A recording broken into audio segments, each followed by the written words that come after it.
Hey everyone, today we're going to be talking about traditional markets. We're going to be looking at the S&P 500 and the recent move that it has taken.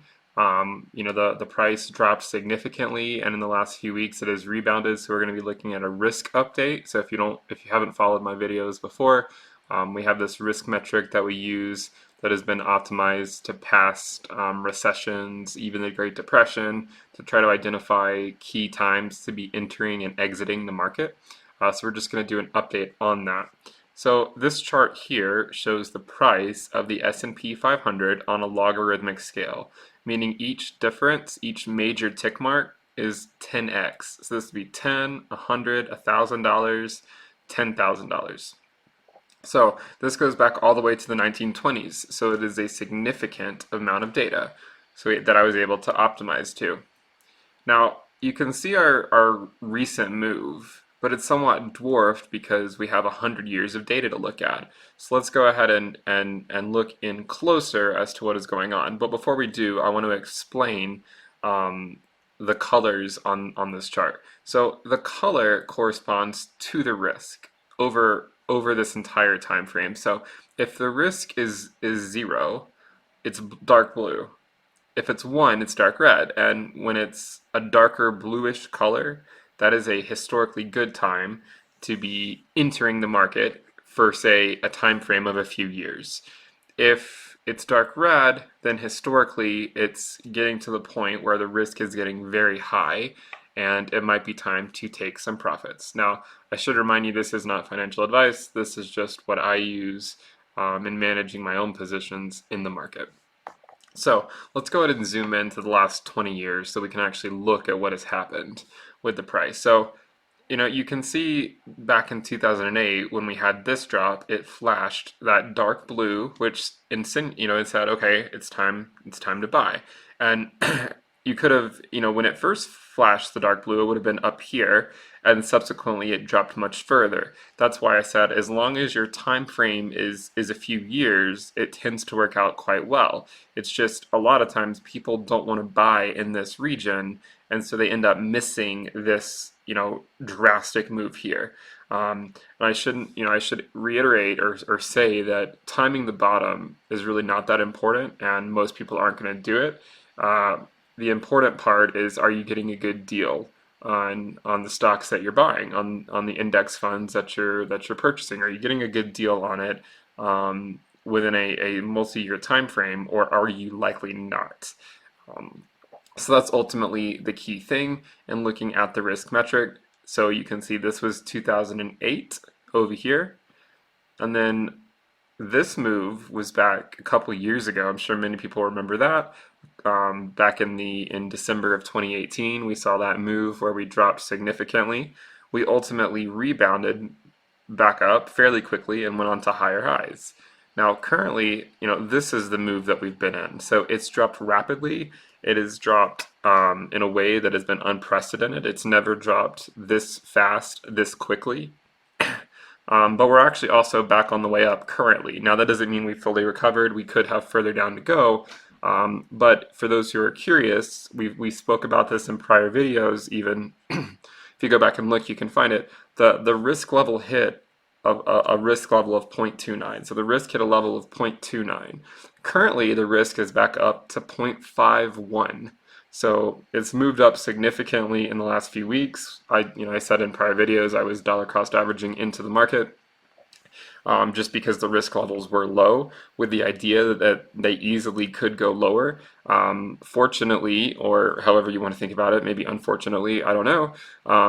Fortunately, the price actually has continued to go up since that risk level of around 0.29. So for those who are following this, I imagine they have actually seen a really good show for what they put in.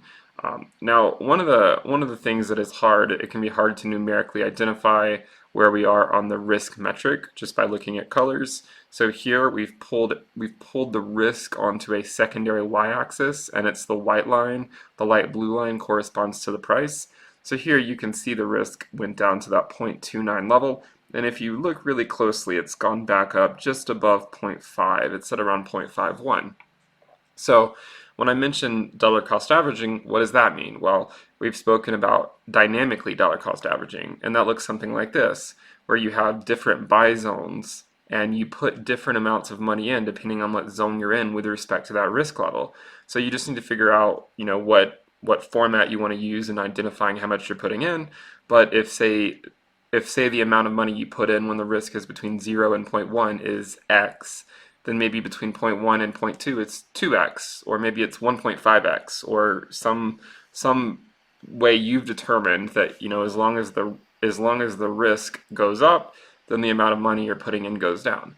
And if you look here, we've identified some sell zones. So I would say this is for people who kind of like to swing trade more frequently.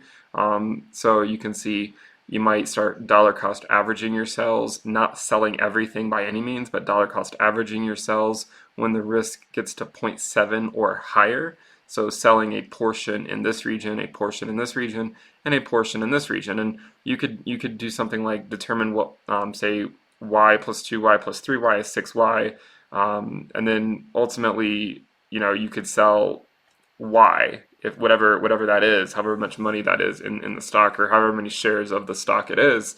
You could sell that in this risk region, and then 2y up here, and then 3y up here, or something like that. Now, for people who don't want to trade as frequently and are in it for the longer term, obviously there are going to be people that are just going to buy, and they won't sell for 40 years, and that's fine. You could also, buy up to a risk level of point 0.8 and only sell if it gets higher than that, because typically if it's higher than that, it doesn't stay there very long.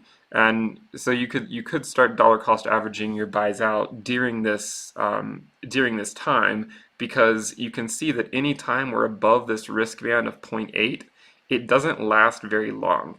And so that's the key thing. But I think 0.7 could be a good time to start moving some of your funds out, because even in our last move, we would have gotten to around 0.76 when the S&P was around $3,400. So this metric is more so meant for macro level trading, not day trading. It just happens to be that we're at a very critical time where the market is moving quite rapidly. And as long as you have a long time horizon, continuing to dollar cost average your way in will likely work out in the long run. And by doing it dynamically, you can put more in at lower prices and less in at higher prices, because there's obviously evidence to show that lump sums in traditional markets actually do mathematically work out better than dollar cost averaging. But at the same time, a lot of people they'll put in money each month depending on how much income they're bringing in. And so if you can stay disciplined in how much you're putting in based on what the risk level is, and just continue to do that for years and years, then when the price drops, you'll put in more money than when the price has gone up a significant amount in just a few weeks. So for instance, now that the risk level is 0.51, I'll be putting in less now than I was 3 weeks ago when it was 0.29. So that way your overall risk level gets down or is lowered, and the price point that you enter into the market is lower. So anyways, I hope you guys enjoyed the content. If you guys like the content, please subscribe to the channel, turn your notifications on. If you want to discuss this information, then please check out the Telegram channel, which you can find the link to here. You can click the link in the description below if you want to discuss these charts further. And thanks for tuning in. I will talk to you guys next time. Bye.